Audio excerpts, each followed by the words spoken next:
नमस्कार. माझं नाव ईश्वर शिवाजी शिंदे, गाव खापरपांगरी, तालुका जिल्हा बीड येथील मी युवा शेतकरी आहे. मी 2016 पासून फुल शेती करत आहे. त्या फुलाला नाव आहे हेलिक्रिझम फ्लॉवर. हे म्हणजे सायंटिफिक नाव आहे.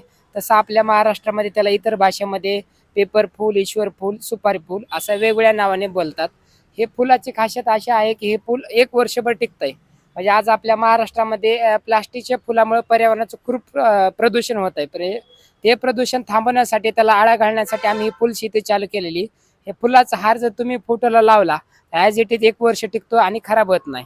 अशा टाईपमध्ये आम्ही हा महाराष्ट्रामध्ये नवीन प्रयोग केलेला आहे. कशा पद्धतीने ती फुलं उगवली जातात? कसं तुम्ही स्वतः घेता का उत्पादन? हे फुलशेती मे मध्ये आम्ही ह्याची रोपं तयार करून जूनमध्ये लागवड केली जाते.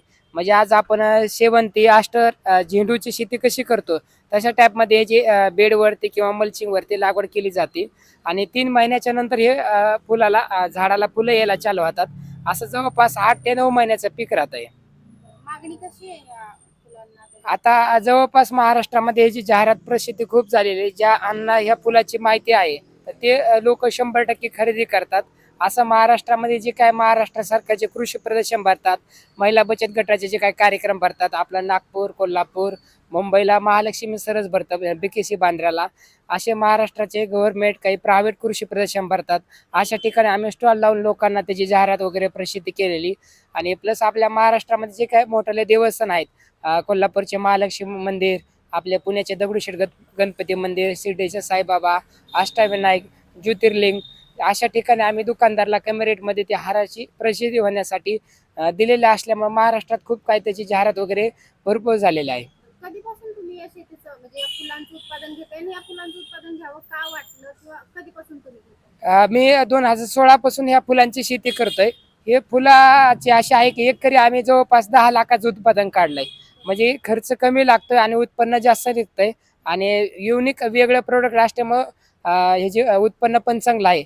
आज आपल्या महाराष्ट्रामध्ये शेतकऱ्यांनी जरी हा प्रयोग केला तर ते पण ह्याची शेती करून भविष्यात शेतीमध्ये चांगलं उत्पन्न काढू शकतात. तुम्ही आता बीडमध्ये या फुलांचं उत्पादन घेता, तर आणखीन म्हणजे तुम्हाला माहिती आहे का की अजून कोण कोण घेतं या फुलांचं उत्पादन किंवा घेतात का आपल्या महाराष्ट्रात? 2016 मध्ये दिल्लीमध्ये मी गेलो होतो. तिथं पुसा म्हणून एक संस्था आहे. आपल्या भारतामध्ये जे काही नवीन संशोधन केलेलं असतं त्याची तिथं नोंद केलेली जाते. आपल्या पुण्याच्या कृषी अधिकारी डिपार्टमेंट मार्फत साहेबांनी मला तिथला ॲड्रेस दिला. 2016 मध्ये मी जेव्हा दिल्लीमध्ये गेलो तर तिथं मला माहिती कळली की ह्या फुलाची शेती भारतामध्ये कुणीच करत नाही. त्यावेळेस त्या साहेबांनी त्या फुलाला सायंटिफिक नाव हेलिक्रिझम हे नाव सांगितलं. मग तिथून पुढे आम्ही त्याचा प्रचार करत राहिलो. तर कशा पद्धतीने मग सुरुवात केली ती फुलं लावायला? तुम्ही त्याचं मार्गदर्शन कसं घेतलं, कसं चालवलं ते? हे आमचे आजोबा जेव्हापासून शेती होत आलेली, फक्त फुलाच्या जाहिरात जास्त नव्हती. मग आम्ही जाहिरात जशी जास्त होईल तशी शेतीमध्ये प्रगती जास्त केली. यावर्षी जवळपास आम्ही 5-6 शेतकरी एकत्र येऊन 7 एकर शेती केलेली त्याची. फुलांची. हो. बरं. शेतकऱ्यांना, इतर शेतकऱ्यांना काय सांगणं आहे तुमचं म्हणजे? आज ज्या शेतकऱ्यांना ह्याची जर शेती करायची असेल तर त्यांनी प्रत्यक्ष शेतामध्ये भेट द्यायला पाहिजे. आणि ती शेती कशी तिथे लाईव्ह डेमो बघून मग नंतर शेतकरी पण त्याची शेती करू शकतात.